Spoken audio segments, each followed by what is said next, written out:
Nagkagulo na nga sa social media, Janine Gutierrez nagbigay ng pahayag para sa mensahe niya kay Kim Chu.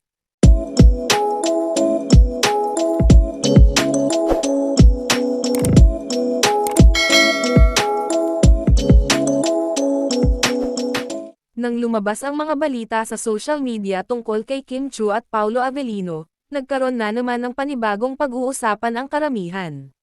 Si Janine Gutierrez nga ay hindi na napigilan ang sarili at nakapagbigay ng pahayag sa isang interview patungkol sa kanyang showbiz.